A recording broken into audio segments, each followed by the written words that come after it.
Bendición para todos nuestros seguidores y amigos. Hoy quiero, más que reflexionar, hacer una breve ponencia respecto de un manual de funciones pastorales. Hasta hace mucho tiempo, muchos años atrás, la labor pastoral se limitaba tal vez a dar los mensajes en el púlpito, que no está mal, desde luego. Es una labor noble, loable, que muchos siervos y siervas del Señor lo hacen. Sin embargo, los últimos años, ante la demanda también de las iglesias, de la sociedad mismo, la labor pastoral se ha vuelto mucho más compleja, para lo cual obviamente tenemos que tenemos que tener la preparación adecuada, la preparación correcta. Y a propósito de ello, considero importante lo siguiente. Debemos entender que la iglesia constituye la esencia de la labor evangelizadora respecto de la gran comisión dejada por nuestro Señor Jesucristo. Ir a predicar el evangelio a toda criatura, dice el Señor, ¿verdad? Por lo tanto, su constitución y organización deberán ser realizados de la manera más responsable en base a los parámetros descritos en la palabra de Dios. En este caso nos referimos al perfil, a las competencias y funciones de un pastor. El pastor es la autoridad máxima en la iglesia y ejerce sus funciones a través de un concilio. Otros lo consideran un cuerpo de líderes, un ministerio, un presbiterio, etcétera, etcétera. Pero vayamos a los requisitos de un pastor. Considero importante mi aporte respecto de estos requisitos a cumplir para que uno pueda ejercer el pastorado. Ser miembro pleno de la asociación religiosa, de la denominación o de la iglesia con una antigüedad y membresía de 5 años continuado. ¿Verdad? No puede uno ejercer una labor pastoral en un lugar donde no los conoce, donde no sabe quiénes son. Deberá contar con estudios teológicos acreditados por una entidad religiosa, una universidad boliviana o extranjera, convalidado por el Estado plurinacional de Bolivia. ¿Qué quiere decir esto? Que obviamente el pastorado ya necesita una formación y de acuerdo a las leyes bolivianas, también las últimas leyes que han salido referentes también a la labor eclesial, se requiere que tengan formación y preparación adecuada. Mayor de 25 años, sin el ánimo de discriminar a los jóvenes en esta loable labor pastoral. Una vida testimonial de acuerdo a los principios, valores y enseñanzas bíblicas en base a lo que se anota en la Biblia, en el libro de Tito, del capítulo 1, versos 5 al 9, y en el libro de 1 Timoteo, capítulo 3, verso 8 al 16, lo dice muy claramente, que sean irreprensibles, que tengan hijos creyentes bajo sujeción, irreprensibles en cuanto se refiere a la administración de Dios, no soberbios, no iracundos, no dados al vino, no pendencieros, no codiciosos de ganancias deshonestas. Mas al contrario, dice, ser hospedador, amante de lo bueno, sin doblez, sobrio, justo, santo, honesto, dueño de sí mismo. También nos habla en estas parte de la Biblia, retener la palabra fiel como ha sido enseñada para que también pueda exhortar con una sana enseñanza y convencer a los que lo contradicen que guarden el ministerio de la fe con limpia conciencia. Además de estar plenamente identificado con la visión y misión, en este caso de la asociación religiosa, de la denominación o iglesia. También tener una familia constituida, consolidada y sólida en el marco de las leyes vigentes en el país y además de los valores y principios bíblicos. Es un tema discutible respecto de los pastores solteros, ¿no? Es un tema que se puede discutir ampliamente. En cuanto a las funciones, El pastor de la iglesia ya constituido elegirá su concilio de líderes y dará a conocer su conformación para su aprobación en una asamblea general de la iglesia. El trabajo pastoral estará sometido a constantes evaluaciones, las mismas que permitirán obviamente su fortalecimiento en esta labor que tenemos. Algo importante, que el pastor cesará en sus funciones por las siguientes razones. 1, la renuncia voluntaria al cargo. 2, la remoción con honor.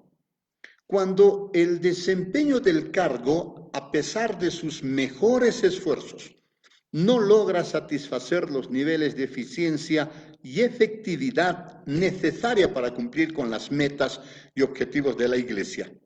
Si se tratara de un miembro activo de la iglesia, mantiene su calidad de tal y su derecho de participar en otras actividades de la iglesia. También tenemos el caso de la destitución. Determina la conclusión de un contrato de trabajo por conductas contrarias a los principios y valores cristianos establecidos en las Escrituras. Además de que puedan ser situaciones contrarias a los estatutos, reglamentos de la asociación religiosa, de la denominación o de la iglesia, y en muchos casos, o en algunos tal vez, sin perjuicio de que se inicien procesos administrativos, civiles, penales, cuando correspondieren, si el caso así lo amerita. Y finalmente es la jubilación, de acuerdo al tratamiento laboral acordado y en base a las leyes nacionales en vigencia. En todo esto, el pastor también tiene que estar muy bien preparado, y me refiero al perfil pastoral. Ser misionero, evangelizador y profeta, porque anuncia la palabra para llegar a Dios y a los hombres. El pastor es el agente animador y promotor responsable y comprometido del desarrollo integral de la iglesia. Es sujeto consciente de su misión y rol como agente de pastoral educativa y educador de la fe. En suma, es animador, coordinador, orientador y agente de cambio de la iglesia. En el perfil está incluido también tener una vivencia de las virtudes evangélicas según el estilo de vida de nuestro Señor Jesucristo, tener la capacidad administrativa y pedagógica, manifestar la flexibilidad, simpatía, perseverancia y rectitud en la solución de los problemas y la toma de decisiones. El trato relacional con los demás agentes de la iglesia debe ser cortés, amable, respetuoso y totalmente dialogado. Manifestar una amplia disposición de ideal para llevar a todos los miembros de la iglesia a un alto nivel de cooperación y solidaridad. Fundamentalmente, poseer liderazgo en la conducción y orientación de la iglesia. En este sentido, también es importante mencionar las atribuciones del pastor local.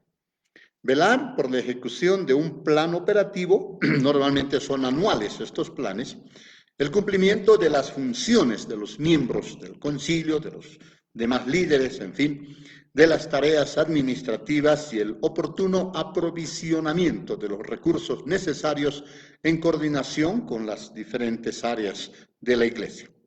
Promover el proceso continuo de mejoramiento de la labor evangelizadora de la iglesia. Asimismo, es importante mantener las relaciones con autoridades de la comunidad y la comunidad misma en miras de lograr el proceso de la labor evangelizadora. Esto nos referimos en el barrio donde está la iglesia, en la zona, en la ciudad donde está la iglesia. Asimismo, establecer canales de comunicación entre los diferentes estamentos de la iglesia, ministerios, etcétera. Orientar la labor evangelizadora en coordinación con todos los estamentos de la iglesia. Recordemos, la labor evangelizadora es la esencia de la iglesia. Ejercer las funciones disciplinarias que le atribuye el reglamento interno, la filosofía, la visión y la misión y demás normativas de la iglesia. Identificar las nuevas tendencias, aspiraciones de influencia para el mejoramiento del plan operativo anual. Promover actividades de beneficio social que vinculen a la Iglesia con la comunidad, si el caso corresponde. Asistir con obligatoriedad a todos los actos que exige presencia total del pastor, tales como convivencias, jornadas de ayuno, oración, reuniones relacionadas a su labor, etc. Concretar, además, las directrices que establezcan la asociación religiosa, la denominación o la iglesia en sí. Como usted verá, pueden existir muchas otras funciones más en cuanto se refiere a la labor pastoral. Sin embargo, a partir de esto, consideramos que frente a las demandas de la iglesia hoy en día, en el siglo XXI, obviamente el pastor tiene que estar ampliamente preparado. Mi pastor, Helge Adolfsen, y el resto de mis pastores, siempre nos han enseñado que el llamado, obviamente, lo hace Dios. Recibimos el llamado de parte de Dios, pero a nosotros nos corresponde ya prepararnos, capacitarnos para, obviamente, hacer un trabajo eficiente al interior de la iglesia y, desde luego, fuera de la iglesia también. Muy agradecidos por su atención y les invitamos a seguirnos como lo hacen hasta ahora. Sus opiniones y críticas son muy bienvenidas. Gracias y que Dios bendiga su vida, su familia y que tengan una linda jornada.